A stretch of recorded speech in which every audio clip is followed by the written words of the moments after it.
Taking you to the center of unity, where Shamamo Imodu is standing by in the Abuja studio for the FCT brief. Inakwana, over to you. Inakwana Inageja.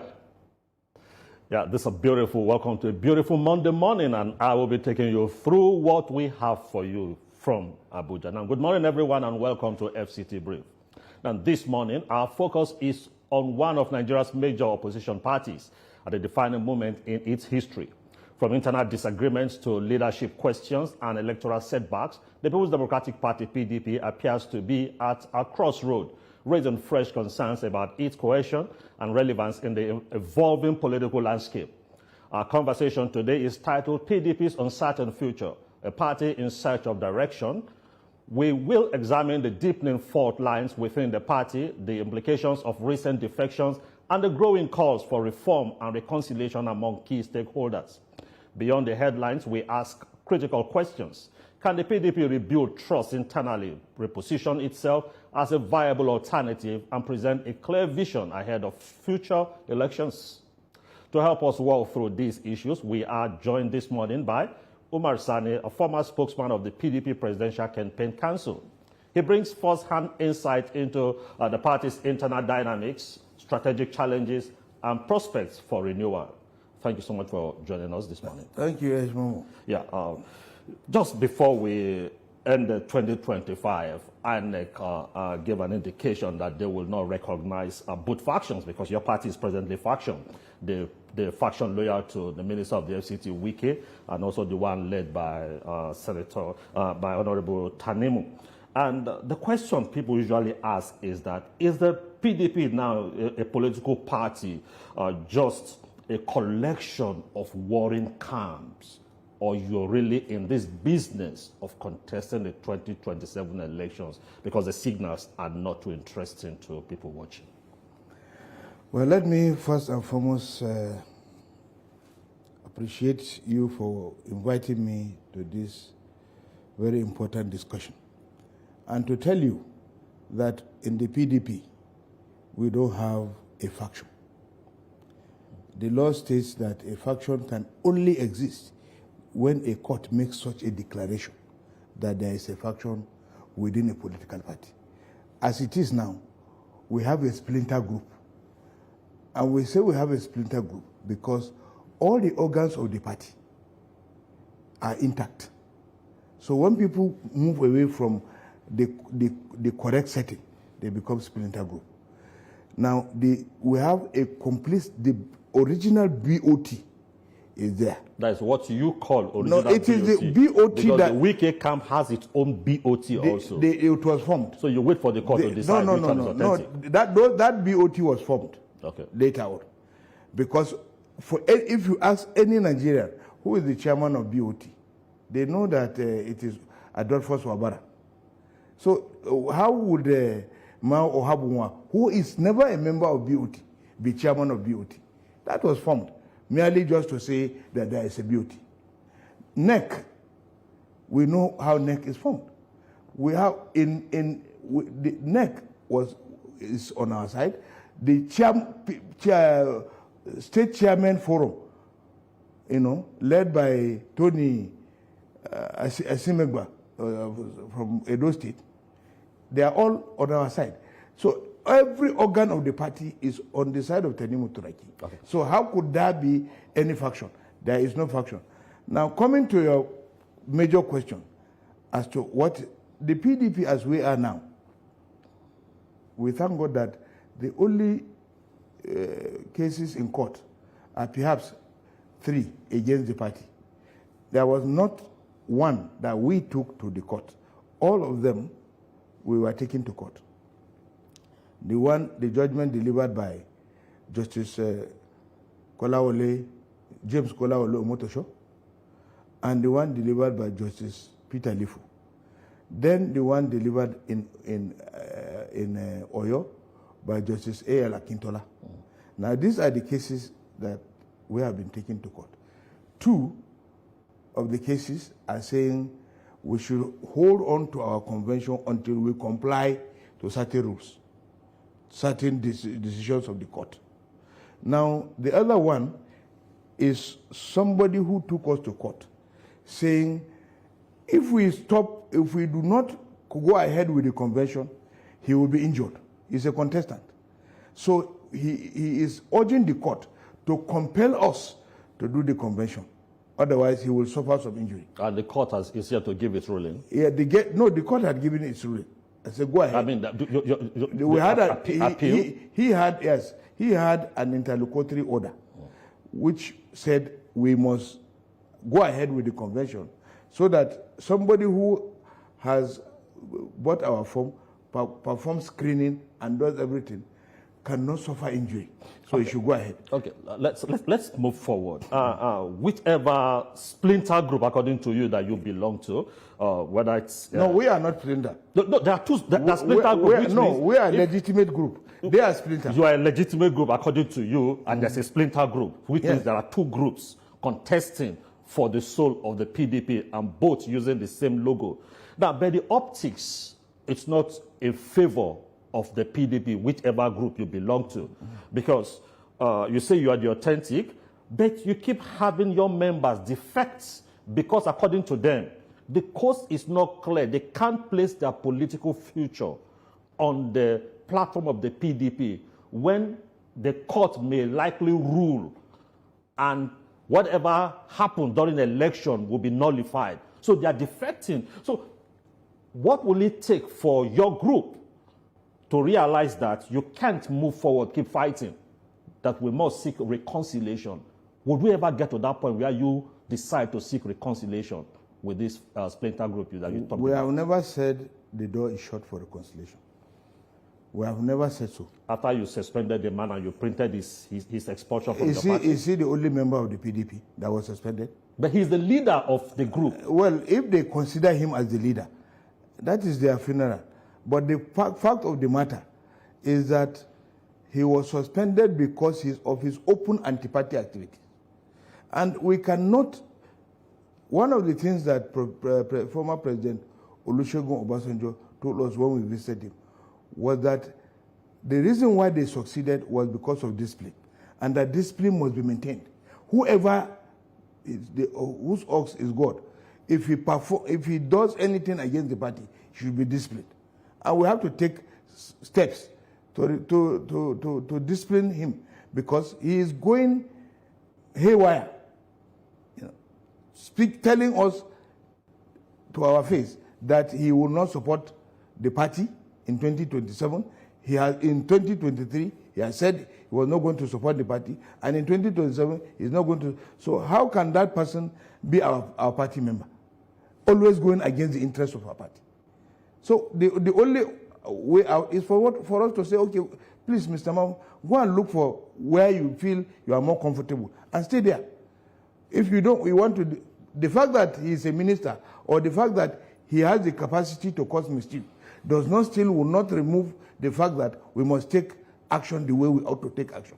And that is why we took that action, that step, to ensure that we bring our party, and instill confidence in the membership of our party, that we are held back. We are very determined that in 2027, our job is not merely to be fighting the ruling party. That is not the type of opposition we want to run. We want to run an opposition where it is an all-inclusive opposition, where we have a coalition, and where our party will lead the coalition, present the candidate, and be ready for 2027. Okay, let's go back to when certain members, after the Ibadan Convention, certain members were expelled from the party. After then, you've had some key members of the PDP defect. You had the governor of Osun, you have, I think, the one in Taraba, defect from the party. Now, is it that they find it difficult to trust the new leadership that emerged in Ibadan, because they were all together after this convention?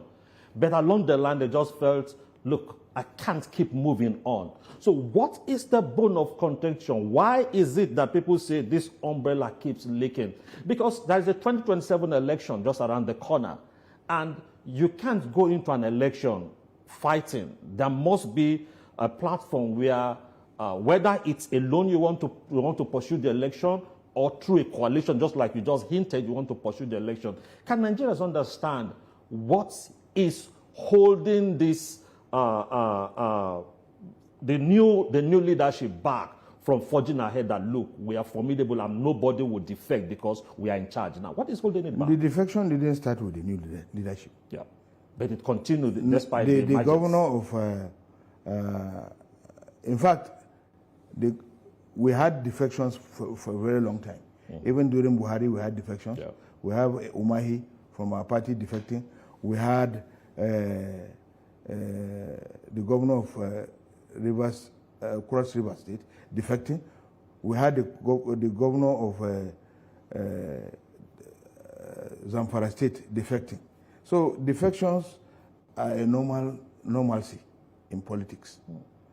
And during this period, during this Tinubu's period, we had also the governor of Delta State defecting, the governor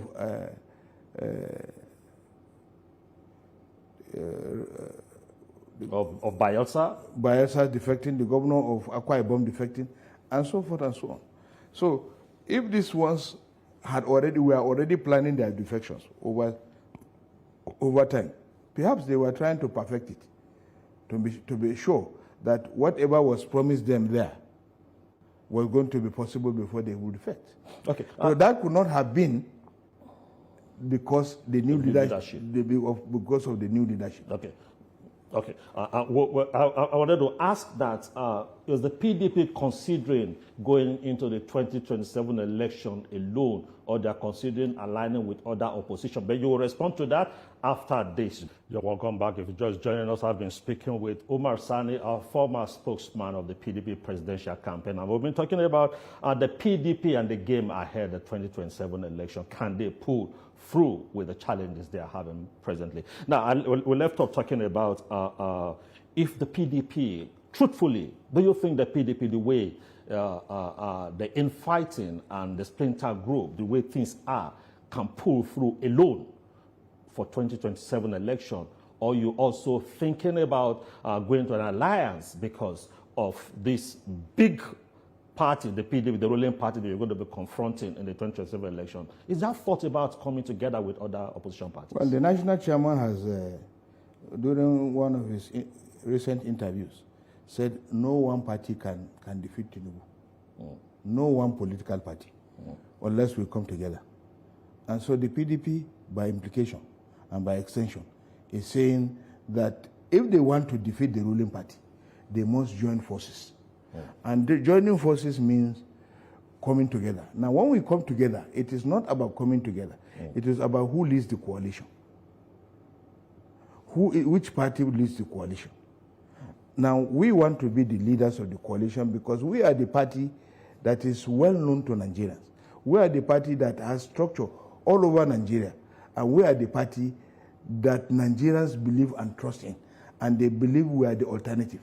Any other party using Adewale Ayuba's song is a counterfeit. Okay, that is where the problem may be, because you have the Labour Party, you have the ADC that INEC has recognized the leadership in there. And do you think if you are going into an alliance and you're saying it must be you, that you are the bigger partner, do you think that alliance will work? Or you first of all push through and see who will present the biggest candidates that can win an election for you? Well, we are not unmindful of the fact that there is ADC. And we are also not unmindful of the fact that there is Labour Party.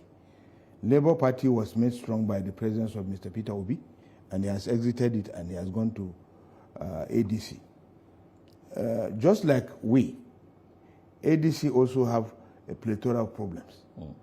There are more than, at my last count, more than 23 court cases instituted by individuals claiming to be the authentic national chairman of the party or making some wilder claims, in court.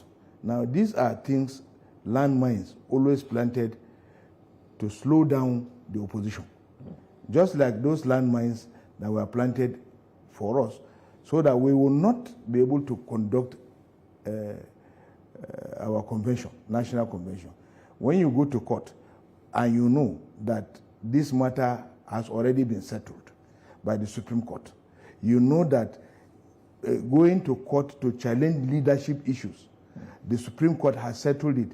Even most recently, in the case of Labour Party, Nenadi Usman versus Julius Abure. And most recently, the Supreme Court has gone further to re-emphasize it in the case of INEC versus the SDP over the issue of Gabam. SDP made a change. They removed Gabam and put Sadiq from Gombe as their national chairman. INEC said they were not going to recognize Sadiq because Gabam was elected in a convention, and so they cannot recognize. They will continue. The Supreme Court said, no, you don't have that right. Okay. You cannot say you are the one that will offer recognition or not to offer recognition. Your job is just to allow what the party says is what you should do. That's if there is internal democracy in the party. If the party is following its own constitution, that is why it suffices at the end of the day. Now, my question is, in Labour Party, somebody has indicated his interest to run for president on that platform. Yeah. In ADC, we've had about 2 or 3 people that have already shown interest to run for president. In PDP, who is that person you're pushing? And recently, we also understood that your leadership, your NWC is visiting some key members who are even in ADC and they were former members of the PDP, talking of Vice President Atiku Abubakar. You're reaching out to former President Goodluck Jonathan. Do you think these people will abandon Atiku precisely, will abandon where he is? Do you think Peter Obi, who just defected from Labour Party to ADC, will abandon the ADC and come to the PDP where it is not sure who is the authentic that will be recognized? You see, when it comes to politics, it is not somebody that was ordained by the Pope, or it is a Quranic injunction saying that if you enter this party, you cannot leave until thy kingdom come. In fact, people leave political party 2-3 days to primaries. Peter Obi left PDP 2-3 days to primaries, resigned and went to Labour Party and built the Labour Party to his taste. So these are not issues we are taking for granted. These are our former members. We are visiting every member of our party, present and former. And we are trying to woo them back to our party.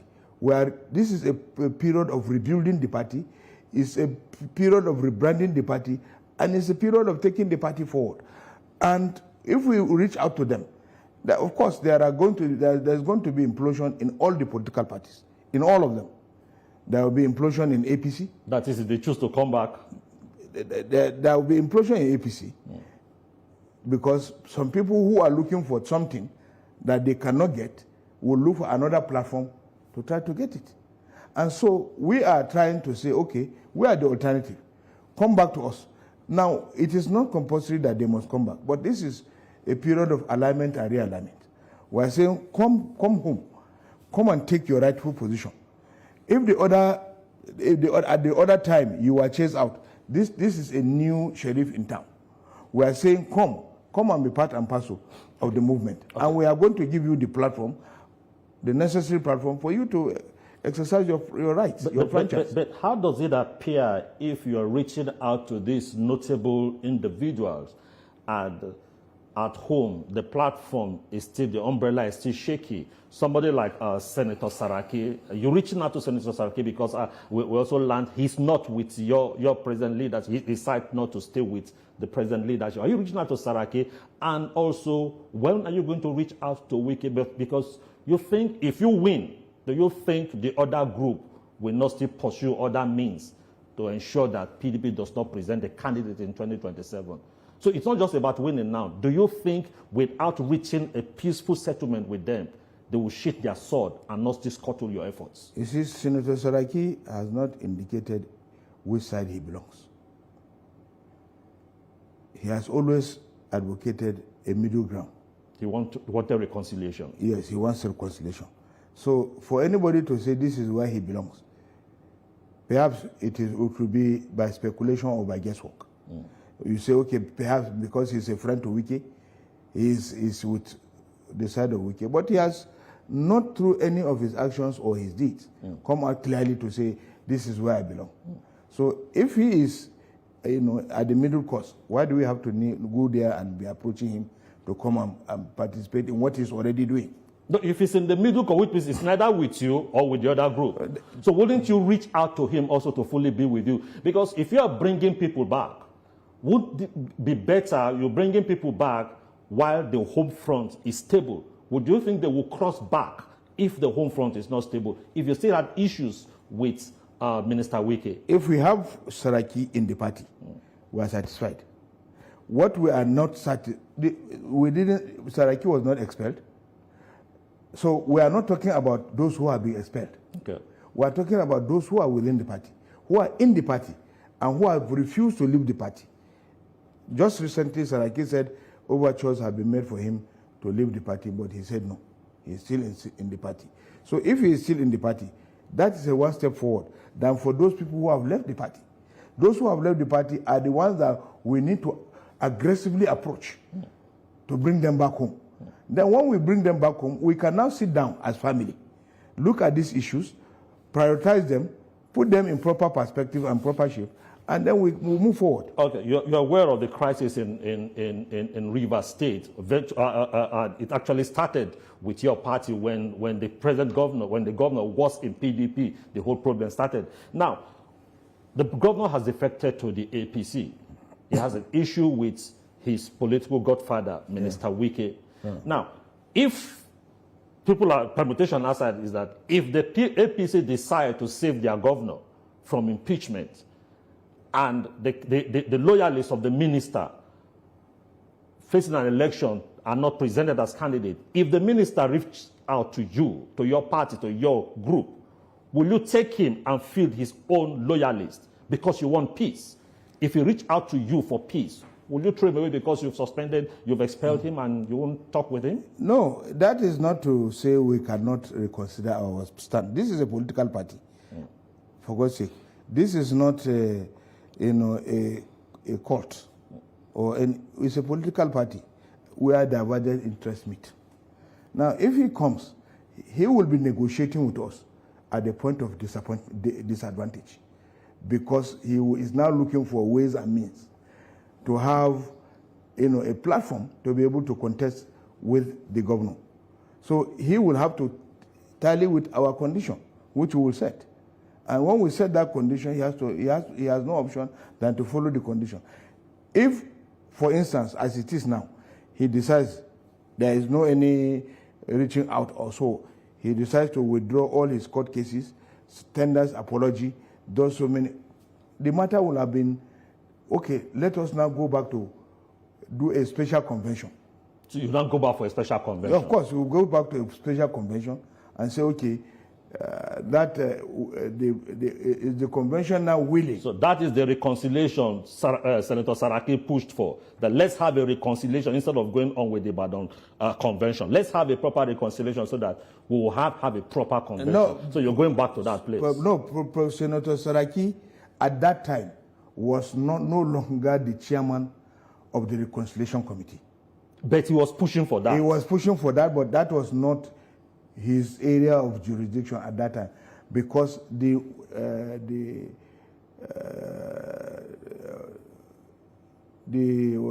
you call it? BOT of our party had already set up another committee chaired by Alhaji Hassan Adamu, the Wakili Adamawa, secretaried by Mike Ogiadomi, former. Okay. So they were the ones who went to meet Wike and held meetings with him and his supporters, and they came up with a... So just for clarity and because of time, if I got you right, you're saying if you're going to have a reconciliation with Minister Wike, there's still a window for a proper convention. Yes, of course. To be held. Yes, we can hold, if the reconciliation we consider it to be genuine in the interest of our party, and it will be something that will make our party move forward. Why not? There is hope for reconciliation, But it will be on our terms this time and not on his terms. Now, just about 12 months to the next election. At what point will members of the authentic group speak to the leadership and say, we cannot move forward the way things are going? We can't guarantee our victory in the next election except we have a reconciliation. Well, can you tell your leadership? You see, naturally, a political party would not like to go to court. But somebody taking you to court, there's nothing you can do. You have to toe the line of the court. Ordinarily, we have our internal mechanism for resolution of conflict, which we have deployed in several ways. We have done an expanded meeting, and in that expanded meeting, we made Saraki chairman of the Reconciliation Committee. His committee was unable to reconcile the issues there. Then we had to use another elderly person whom we use. So it is difficult for us to say clearly that at this point that we can do any reconciliation when a matter is in court. Okay. Omar Sane, thank you so much for being part of this. We hope that the part of reconciliation will come quickly so that the proper convention you talked about can hold and your party can Not proper convention. The one we held is a proper convention. Okay. Now, a special convention. Okay, special convention can be here. Thank you so much for being part of the conversation this morning. And that is all we can take from our guests here in Abuja. And I hand you back to Lagos, where my colleague will continue with the rest of the show. All right. Thank you so much, Ashobamo. Quite a very, very fantastic conversation from Abuja. Thank you.